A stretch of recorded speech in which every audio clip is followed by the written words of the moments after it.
Dale Earnhardt Jr. just set off a shockwave that rippled straight through the NASCAR garage. When someone like Dale Jr. speaks and sounds rattled, unsure, even uncomfortable, people don't just hear it, they pay attention. This wasn't trash talk or speculation.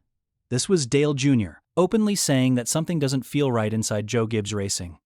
And once you hear everything that led up to it, it's hard to argue with him. Let's rewind for a moment. Chris Gabehart isn't just another crew chief name. He's the architect behind 22 Cup Series wins with Denny Hamlin.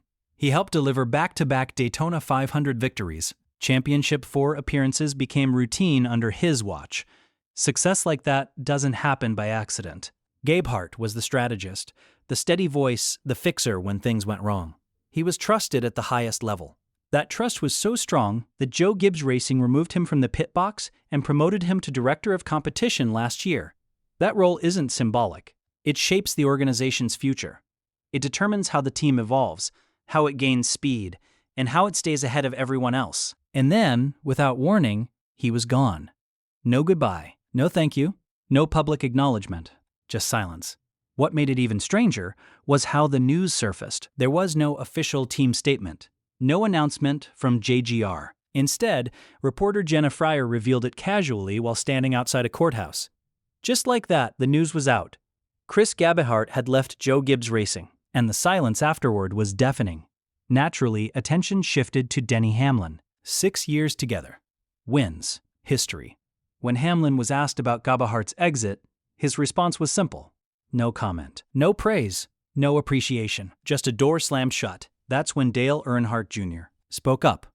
On his podcast, he finally voiced what many were thinking, but wouldn't say publicly. He called it a major loss for JGR and admitted it made him wonder about the overall atmosphere inside the organization. The general temperature, as he put it, when someone like Gabehart chooses to walk away, that phrase mattered. It wasn't casual. It was Dale Jr.'s way of saying something feels wrong behind the scenes. He reminded listeners that Gabehart had just stepped into a critically important role. Dale Jr. even said Gabehart was perfect for the job.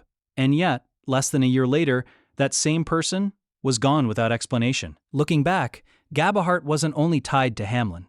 Mid-season, the number 54 team was struggling. Ty Gibbs, Joe Gibbs' grandson, and the future of the organization was having a rough stretch. Results were lacking.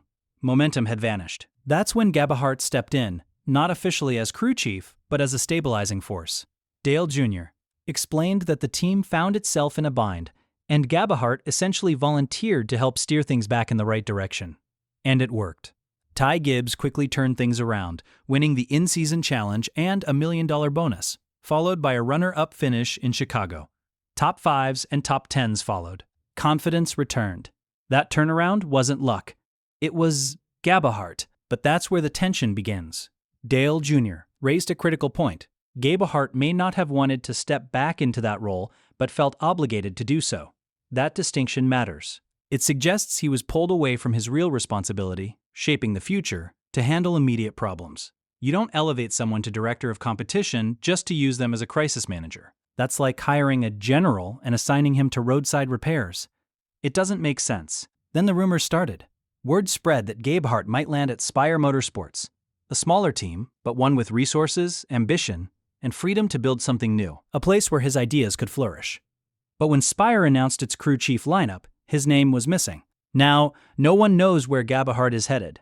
He left one of the most powerful positions in NASCAR without a visible next step, and Joe Gibbs Racing remains completely silent. No statement, no appreciation, no farewell.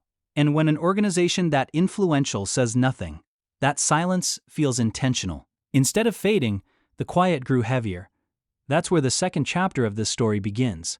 When a top executive leaves a future-defining role after less than a year, and no one from the organization acknowledges it, that's not normal. That's a warning sign. Even Dale Jr. made it clear he was shocked. And coming from someone who has seen everything the sport can offer, that reaction carries weight. He knows what routine departures look like. He knows when something is being kept under wraps. So what could drive someone like Chris Gabehart out? Inside the garage, one phrase kept surfacing. Crew chief Tommy Baldwin summed it up simply: family overrides. In NASCAR terms, that means decisions aren't always driven by racing logic. Sometimes they're driven by family ties at the top.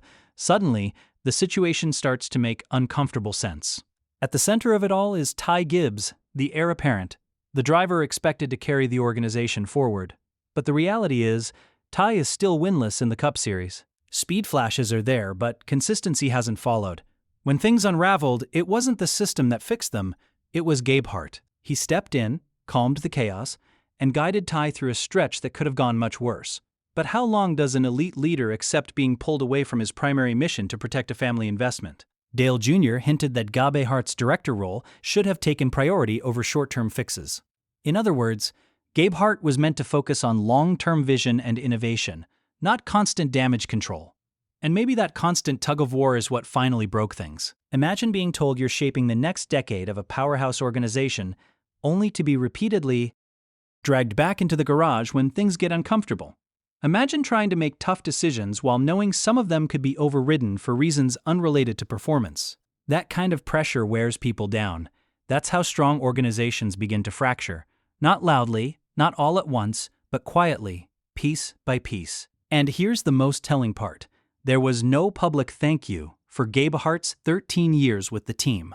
Number message from Joe Gibbs. No post from the organization, no words from Ty Gibbs. And not even a public acknowledgement from Denny Hamlin, whose success was deeply tied to Gabehart. That says it all. This wasn't a smooth transition. This wasn't mutual respect. This was a split and not a friendly one. What makes it even more unsettling is that no one knows what's next for Gabehart. Even Dale Jr. doesn't know. That uncertainty hangs in the air like a storm waiting to break. Because if Gabehart lands with a rising team like Spire, or somewhere even bigger, the competitive balance could shift quickly. He knows JGR's systems, habits, and weak points. That knowledge doesn't disappear. It becomes power. So the questions remain. Does Ty Gibbs struggle without Gabehart's guidance?